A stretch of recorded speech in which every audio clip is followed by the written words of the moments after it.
उसे फांसी की सजा होने वाली है। लेकिन सजा सुनाई जाने से ठीक पहले वो जज से एक ऐसी मांग करता है जो सबको सोचने पर मजबूर कर देती है। और हमारे पास जो स्रोत हैं वो इस केस की रिपोर्टिंग करने वाले लेख हैं। तो आज हम सिर्फ ये नहीं देखेंगे कि क्या हुआ, बल्कि ये समझने की कोशिश करेंगे कि उस कातिल के दिमाग में आखिर चल क्या रहा था। बिल्कुल। उसकी वो एक मांग वो इस पूरे केस को एक आम क्राइम स्टोरी से कहीं ज्यादा दिलचस्प बना देती है। हाँ, तो चलिए शुरू करते हैं। कहानी है बिहार के बेगूसराय की। दिवाली की रात 27 अक्टूबर 2019। दिवाली की रात के करीब 10 बज रहे थे जब मचाहा गांव के विकास सिंह ने अपने ही घर में खून की होली खेली। उसने अपने भाई कुणाल सिंह, भाभी कंचन देवी और भतीजी सोनम कुमारी को गोली मार दी।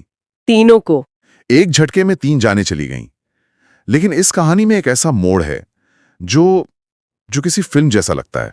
अच्छा। इस पूरी वारदात का एक चश्मदीद था जो बच गया, और वो कोई और नहीं बल्कि विकास का अपना भतीजा शिवम कुमार था। एक मिनट, जिस घर में उसने ये सब किया उसी घर का एक बच्चा बच गया।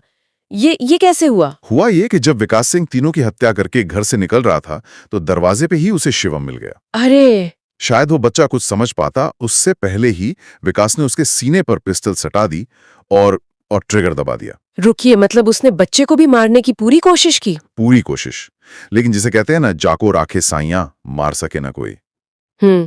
गोली चली नहीं, पिस्टल जाम हो गई या जो भी हुआ। अच्छा। हाँ, ये एक चमत्कार था, एक तकनीकी खराबी जिसने शिवम की जान बचा ली। विकास घबरा गया और वहां से भाग निकला। मैं तो कल्पना भी नहीं कर सकती कि उस बच्चे पर क्या गुजरी होगी, दरवाजे पर मौत को चकमा देकर अंदर जाना और वहां अपने पूरे परिवार को उस हाल में देखना। बहुत भयावह है। और वही शिवम, वो इस केस का मुख्य गवाह और सूचक बना। उसी की गवाही पे पूरा केस खड़ा हुआ, क्योंकि जब सजा का दिन आया तो इस आदतन और ठंडे दिमाग वाले अपराधी ने कोई हिंसा नहीं दिखाई, बल्कि एक बहुत ही हैरान करने वाली मांग रख दी। हाँ, अब हम कहानी के उस हिस्से पर आते हैं जिसने मुझे सबसे ज्यादा उलझा दिया। विकास सिंह पटना की बेऊर जेल में बंद था। सुनवाई वीडियो कॉन्फ्रेंसिंग के जरिए हो रही थी। हाँ, जो ऐसे मामलों में अब आम बात है। बिल्कुल। तो फैसले के लिए तारीख तय हुई 7 नवंबर 2025। जब वीडियो कॉन्फ्रेंसिंग पर उसे बेगूसराय कोर्ट से जोड़ा गया तो जज ब्रिजेश कुमार सिंह फैसला सुनाने वाले थे कि विकास सिंह ने उन्हें बीच में ही रोक दिया। अच्छा। क्या कहा उसने? उसने जज साहब से अनुरोध किया कि उसे सजा वीडियो कॉल पर नहीं सुननी। वो चाहता था कि उसे व्यक्तिगत रूप से यानी फिजिकली बेगूसराय कोर्ट लाया जाए और फैसला उसके सामने सुनाया जाए। ये बहुत अजीब है। कोई अपराधी जिसे पता हो कि उसे फांसी तक हो सकती है, वो क्यों चाहेगा कि उसे इतनी मशक्कत करके जेल से कोर्ट लाया जाए? वही तो, जबकि वो आराम से अपनी सेल में बैठकर फैसला सुन सकता था। बिल्कुल। हाँ, सबसे सीधा ख्याल तो यही आता है कि वो शायद भागने के फिराक में था। ये एक बहुत मजबूत संभावना है और स्रोत भी इसी तरफ इशारा करते हैं। हो सकता है उसका कोई प्लान हो कि पेशी के दौरान कोर्ट के बाहर या रास्ते में उसके साथ ही उस पर हमला करके उसे छुड़ा लेंगे। ये हो सकता है। हाई प्रोफाइल मामलों में ऐसा होना नामुमकिन तो नहीं है। लेकिन क्या बेगूसराय कोर्ट की सुरक्षा इतनी कमजोर होगी? एक आदमी जो 3 हत्याएं कर चुका है, उसे इतनी आसानी से भगाया जा सकता है? ये थोड़ा फिल्मी नहीं लगता? लगता है, लेकिन जैसा मैंने कहा, नामुमकिन नहीं। अक्सर ऐसे अपराधियों के बाहरी संपर्क बहुत मजबूत होते हैं। पर चलिए एक और थ्योरी पर विचार करते हैं। हो सकता है उसका मकसद भागना ना हो। तो फिर क्या? हो सकता है वो कुछ कहना चाहता हो। कहना चाहता हो? जैसे?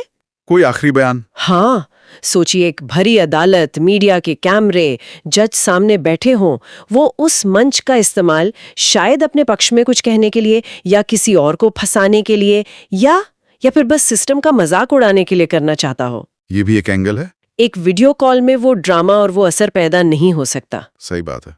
पर एक तीसरी संभावना भी हो सकती है जो ज्यादा मनोवैज्ञानिक है। क्या? शायद वो बस एक इंसान की तरह अपनी सजा सुनना चाहता था।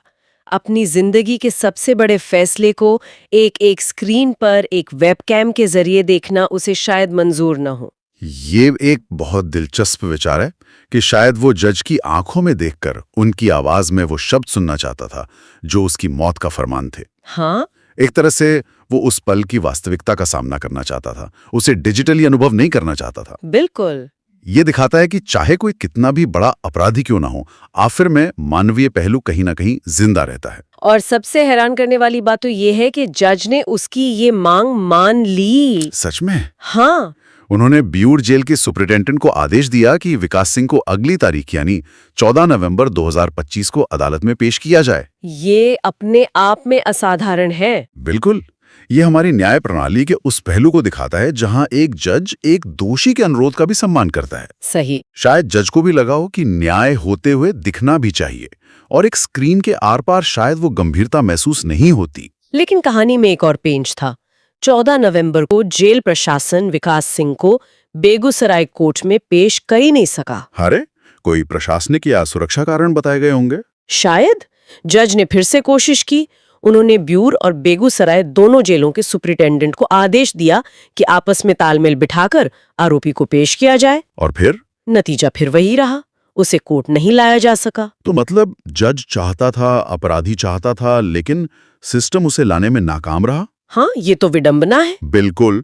और कई कोशिशों के बाद जब ये साफ हो गया कि उसे कोर्ट लाना संभव नहीं हो पा रहा है, तो आखिरकार अदालत को अपना काम तो करना ही था। 12 फरवरी को आखिरकार उसी वीडियो कॉन्फ्रेंसिंग के जरिए फैसला सुनाया गया, जिसके लिए विकास सिंह तैयार नहीं था। और फैसला वही था जिसकी उम्मीद थी। विकास सिंह को अपने भाई, भाभी और भतीजी की हत्या के जुर्म में फांसी की सजा सुनाई गई। तो न्याय हो गया, केस बंद हो गया। केस बंद हो गया, लेकिन वो सवाल वो आज भी जिंदा है। वही सवाल कि आखिर वो बेगूसराय कोर्ट आना क्यों चाहता था। हमें इसका जवाब शायद कभी नहीं मिलेगा, है ना? कभी नहीं। ये राज उसी के साथ चला जाएगा। एकदम। श्रोत हमें बस ये पहली देकर छोड़ देते हैं। क्या वो भागने वाला था? क्या वो कोई सनसनीखेज खुलासा करने वाला था?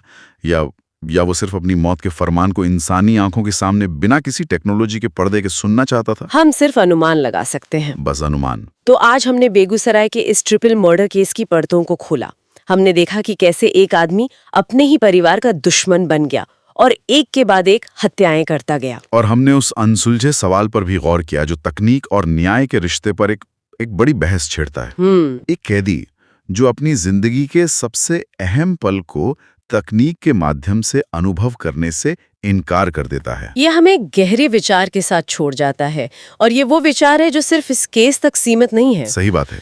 जैसे जैसे हमारी दुनिया ज्यादा डिजिटल होती जा रही है, न्याय की प्रक्रिया भी बदल रही है। गवाही, सुनवाई, यहाँ तक कि फैसले भी अब स्क्रीन पर होने लगे हैं।